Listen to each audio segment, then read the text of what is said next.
Hi guys, I am hoping so much that the internet holds out because it's been going in and out all day, all week. I don't know what the deal is. But I posted a diffuser recipe and I talked about thieves and orange being adaptogens. Well, what does that mean? Most people, when they talk about thieves, they talk about it boosting the immune system. And since I was diagnosed with some very serious autoimmune diseases, I did not want to take anything that would boost my immune system. I was trying to avoid things that would boost my immune system because my immune system was super strong and very confused about what it was supposed to fight and what it was supposed to leave alone. So it was attacking healthy tissue along with, everything else. So I basically avoided people so I didn't get any viruses or bacteria from them and just kind of hope my immune system stayed somewhat stable. Well, I started using essential oils and specifically thieves. I was hesitant because people talk about it being immune booster, but I was told no, it's not a synthetic medication. And because of that, it's a plant, part of the plant. It's an adaptogen. It's going to go to your body and find out what your body needs. So when my immune system needed calming because it was fighting off this virus, but then let's just kill healthy tissue too. It calmed it down and it brought it down to where it needed to be. So that's why something like orange, we'll say it's either stimulating or calming. What do you need? There are so many oils that have this kind of I use it to sleep, but then I use it during the day to not sleep.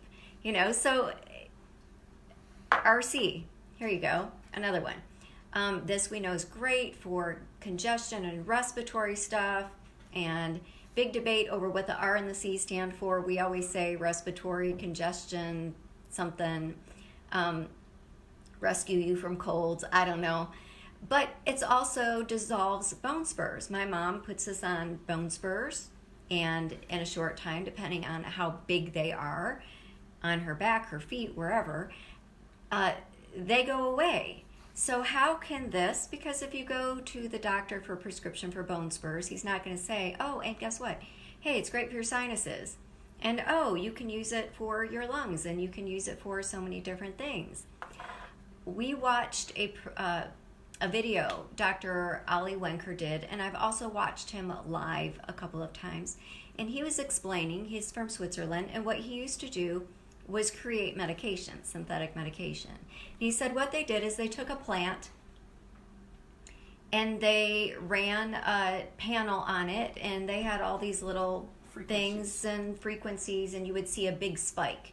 And so they would isolate that big spike, and the chemist would go and isolate that one thing and replicate it synthetically and do experiments to see what it did. Does it shrink a tumor? Does it make a tumor worse? What can this one thing do? And he said the problem with that is that this plant has hundreds of constituents that balance what that big spike does. So he said when we're pulling that big spike out, you have a problem, and it's gonna come with all kinds of side effects because we don't have all these other balancing constituents. So you have to be careful to not over-medicate when you take synthetic medication. With essential oils, someone says, well, how many drops should I take? Well, see what your body does. If you do too many, well, you might end up in the bathroom with your body eliminating it. If you drink a whole bottle, yes, your body will, you'll be on the toilet for a while, you'll be clean out your pipes.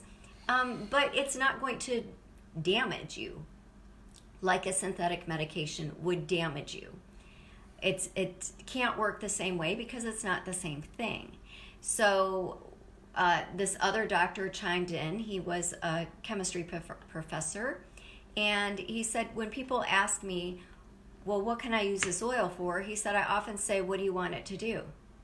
Do you want it to help you emotionally? Do you want it to help you physically? What part of the body are you targeting?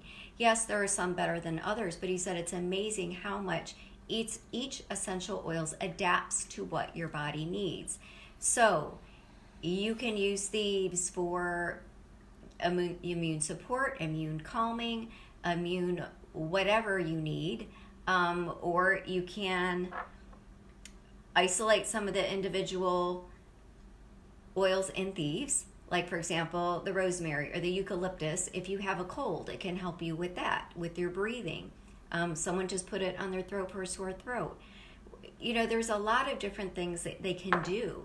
So just bear that in mind when you read a long list of something that an essential oil can do. And take lavender and the Swiss Army knife of oils, put it on your skin for burns or for wrinkles, or I just told someone put on their throat. They used it for coughs. It's in the allergy LLP roller. The uses are many because the constituents in the lavender essential oil from the plant are so varied that you can use it for so many different things. So when I talk about something being an adaptogen, that's what I'm talking about. So I hope that made it a little bit more clear. I hope I didn't confuse you more. Just to say, don't be scared to oil, and use the drops you need. If somebody says that it helps with 2 drops works for them, but I need 12, I'm doing 12. So I hope you're having a really good night tonight, and I will talk to y'all later.